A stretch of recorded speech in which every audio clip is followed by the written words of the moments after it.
హరి ఓం.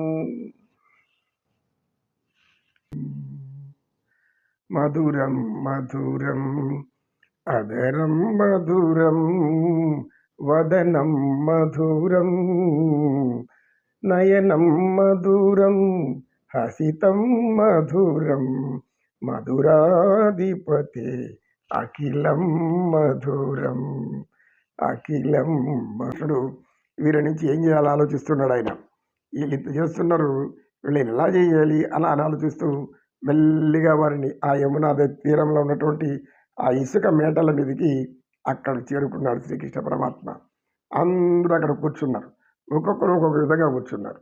ఎలా కూర్చున్నారంటే, పరమ ప్రియుణ్ణి పరమాత్మను దర్శించిన భక్తుడు ఎలా పరవశించిపోతాడో ఆ విధమైనటువంటి పరవశత్వము వారిలో స్పష్టంగా కనబడుతుంది.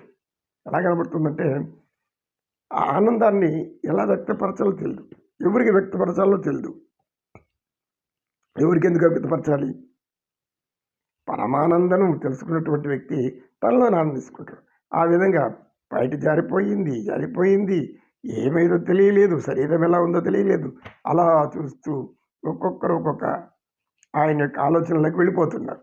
అంటే వాళ్ళు అనుభవించినటువంటి ఆ దివ్యానుభవాన్ని గుర్తు చేసుకుంటున్నారు, నెమరు వేసుకుంటున్నారు. ఆవు ఎలా నెమరు వేస్తుందో ఆ విధంగా ఈ గొప్ప కాంతలు తమ ఆనందాన్ని, తమ అనుభవాన్ని ఆ మూర్తితో, ఆ పరమేశ్వరుడితో, ఆ పరమానందంతో, పరబ్రహ్మతో, సర్వ సృష్టికారకుడైనటువంటి ఈశ్వరునితో ఏ విధంగా ఇంతసేపు వాళ్ళు ఆనందించారు, ఆనందం నిలవేస్తున్నారు. శ్రీకృష్ణుడు అక్కడ యమునా తీరంలో పడుకొని పిల్లలను ఆనందంగా ఆయన వేణుగానంలో ఉన్నాడు. మరో గొప్ప కాంత మెల్లిగా అడుగులు తడబడుతున్నాయి. అడుగులు ఎలా వేయాలో కూడా తెలియటం లేదు, ఎలా వేస్తుందో కూడా తెలియలేదు. కృష్ణయ్య నడిచిన పాదాల మీద నడుచుకుంటూ వస్తూ ఏమంటుందంటే ఆమె, అందచందాల సొగసరివాడు నా ప్రియుడు, అందచందాల సొగసరివాడు నా ప్రియుడు, భోంచేయ వస్తాడు నేడు నా సౌందర్య విందును, భోంచేయ వస్తాడు నేడు ఓ చందమామ, ఓహో చందమామ. చందమామ చెప్తుంది, అందచందాల వన్నెల వన్నె కాడు నా విందు భోంచేయ వస్తాడు నేడు, కృష్ణయ్య నా ఆనందాన్ని విందు భోంచేయ వస్తాడు నేడు అని కళ్ళకంటూ మెల్లిగా వస్తున్నారు. ఆలస్యంగా వచ్చింది.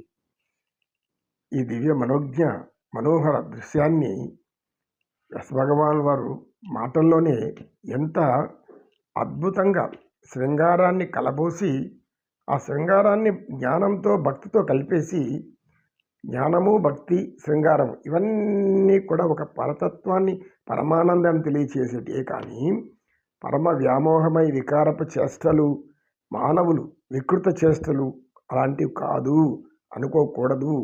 ఎందుకు? వారు జన్మించింది అందుకోసం, ముక్తిని పొందడం కోసం. ఈ ముక్తి ఎలా లభించాలనేది వాళ్ళకి ముందు కోరుకున్నారు. ఏం కోరుకున్నారు? నీతో మేము కామించి, మోహించి, ప్రేమించి, పరవశించి, మైమరచి ఆనందభూతిని పొంది, ఆ అనుబంధ ఆనందభూతిలో ఒక జలపాతంలో స్నానం చేసి, ఆ మధురమైన ఆ స్నానంలో మా దివ్య దేహాన్ని తడిసి ముద్ద చేసి, ఆ యొక్క పరవశాన్ని మేము అలా మోక్షం పొందాలి అని చివరికి వాళ్ళు ఇలా ఆనందిస్తున్నారు. ఆ తర్వాత మరలా ఏమైందో కాసంత విశ్రాంతి తీసుకుని మళ్ళీ చెప్పుకుందాం. నమో కృష్ణ, నమో కృష్ణ, మాయా కృష్ణ, మనోజ్ఞ కృష్ణ, మధురమైన కృష్ణ, మధుర దరహాస సుమధుర నయనానంద కృష్ణ. నిన్ను చూడని కనులు, నిన్ను చూడలేని కనులు, అవి కనులుండి కూడా కనులు కావు నాయన తండ్రి. దివ్య రూప తేజో విలాసవంతమైనటువంటి ఒక కవి రాస్తాడు, మోహన రూప గోపాల, మోహన రూప గోపాల, ఊహాతీతము నీలీలా, ఊహాతీతము నీ లీల మోహన రూప గోపాల. అవని భారము అధికము కాగా, అవని భారము అధికము కాగా, అవతరించితివి ఎన్ని మారులో, ఎన్ని మారులో. అన్నిటికన్నా అపురూపమైనది, అన్నిటికన్నా అపురూపమైనది ఈనాటి ఈ రూపమే కృష్ణావతారము మోహన రూప గోపాల. నీ రూపమే సన్మోహమాస్త్రం. సన్మోహాస్త్రం విడిచిపెడితే ఒక గోపకాంత అంటుంది, ఏమున్నాడు చూడవి, మన్మథ మనోరథుడై ఉన్నాడు, మన్మథ మనోరథుడై ఉన్నాడు. మన్మధుడు ఆయన కొడుకే కదా, మన్మథ మనోరథుడు అంటే మన్మధుడికి కూడా వాడి మనోరథాన్ని తీర్చగలిగేటటువంటి పరమానంద పరమ సన్మోహన అదళ నేత్ర అతి శృంగార వ్యామోహమైనటువంటి చూపులు. ఇవన్నీ కూడా ఎంత వర్ణించినా శ్రీకృష్ణ పరమాత్మను వర్ణించిన ఎవరితరం కూడా కాదు.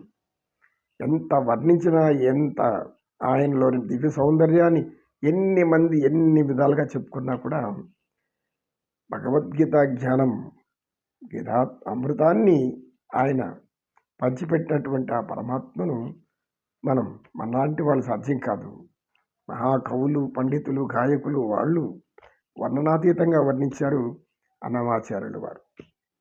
అన్నమాచార్యులు ఆయన రాసినటువంటి భక్తి, శృంగార, వైరాగ్య, ఆధ్యాత్మిక గీతాలు వింటే ఆనందం. నమో కృష్ణ, నమో కృష్ణ, కృష్ణం వందే జగద్గురు. ఆనందం, పరమానందం కృష్ణుడిలోనే ఉంటుంది. శ్రీకృష్ణుడి కంటే ఇంకా ఆనందం పరవశింపచేసేటటువంటి దేవతా స్వరూపం ఇంకొక అవతారం ఉండదు.